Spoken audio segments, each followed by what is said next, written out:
The concept of post-AGI intelligence functions as a physical, structural optimization problem, strictly bound by thermodynamics and systems dynamics. To measure this, we first establish a baseline.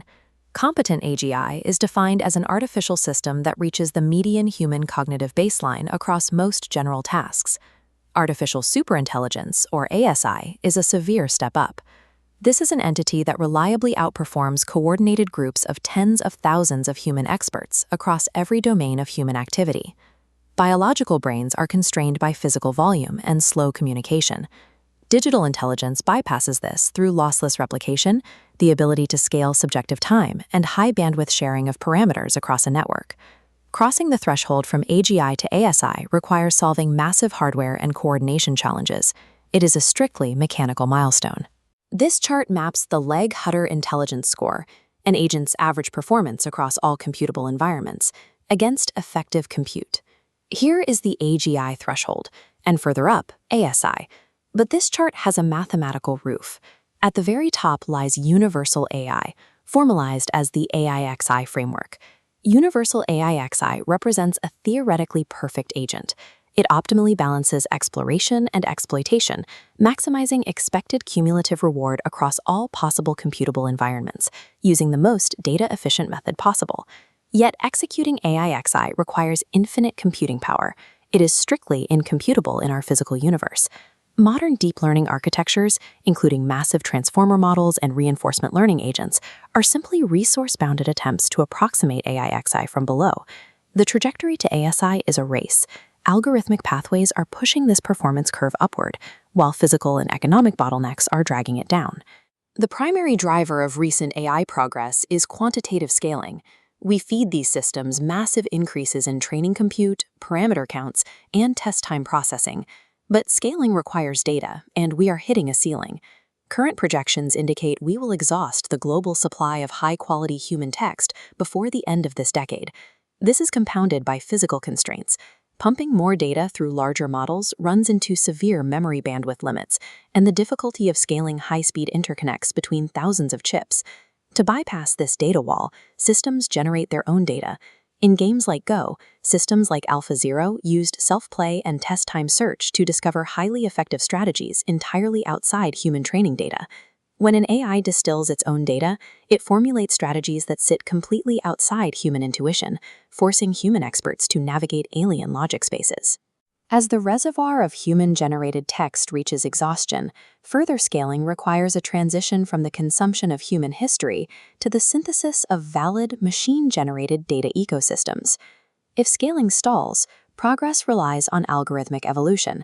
This means discarding static log-loss pre-training in favor of linear-time architectures that support dynamically sized, unbounded reasoning horizons. This structural shift exposes a deeper theoretical friction, known as the abstraction barrier. Current models build predictive world models by recombining human-generated concepts. They lack the mechanism to observe raw physical data and extract novel, stable conceptual primitives from scratch. A system trained exclusively on pre-Newtonian scientific texts cannot output the theory of relativity. It lacks the foundational mathematical primitives of calculus and universal gravitation required to build the framework. AI excels at combinatorial creativity, rapidly recombining existing styles and modules.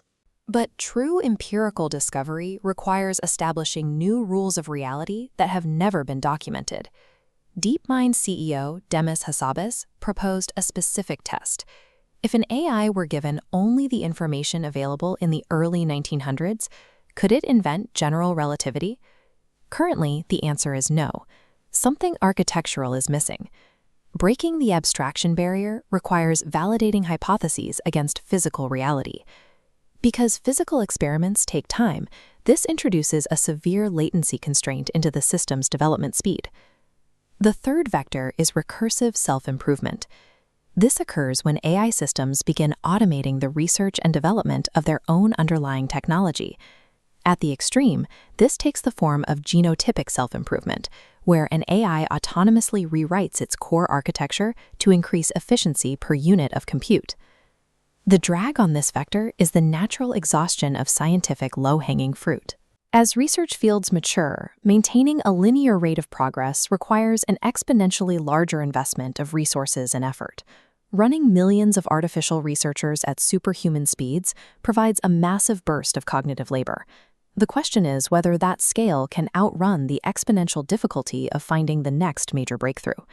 Recursive self-improvement is highly potent, but it does not guarantee a sudden explosion in intelligence if the physical universe actively resists discovery. The final pathway moves away from individual systems entirely. This is sociogenic self-improvement, achieved through massive multi-agent coordination. This can manifest as a homogeneous supercollective. Millions of AGI instances distribute reasoning tasks in parallel, synchronizing parameter updates with zero communication bottlenecks. Alternatively, coordination could be a fluid, decentralized economy. Highly specialized agents trade data, compute, and subroutines through complex market dynamics. ASI is unlikely to be a solitary superbrain. It will operate as a modular, highly coordinated group agent, achieving superhuman capability through the sheer density of its internal interactions. The vectors of scaling, algorithmic shifts, self-improvement, and multi-agent coordination are constantly fighting against data limits, abstraction barriers, and research friction. This makes the transition to ASI a constrained thermodynamic race.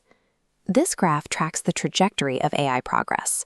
It maps as an S-curve that accelerates aggressively before its growth flattens out. The gap to the theoretical AIXI limit is enforced by physics. Bremerman's limit restricts maximum computational speed, and physical non-universality prevents arbitrary matter manipulation. Within these physical bounds lies the safety boundary of instrumental convergence. Highly autonomous agents, regardless of their final objective, naturally develop secondary drives to acquire resources and ensure their own preservation. Standard reinforcement learning models often exploit these drives through reward hacking. Preventing this requires replacing scalar rewards with intrinsic optimization functions, such as pure knowledge seeking, to safely structure the system's behavior. A superintelligence remains strictly subordinate to the laws of thermodynamics, algorithmic complexity, and the alignment structure built into its core.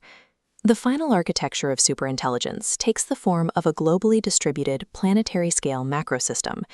This infrastructure relentlessly optimizes human industry and research while remaining tethered to the hard constraints of energy availability and physical latency. The leap from human intelligence to superintelligence isn't magic.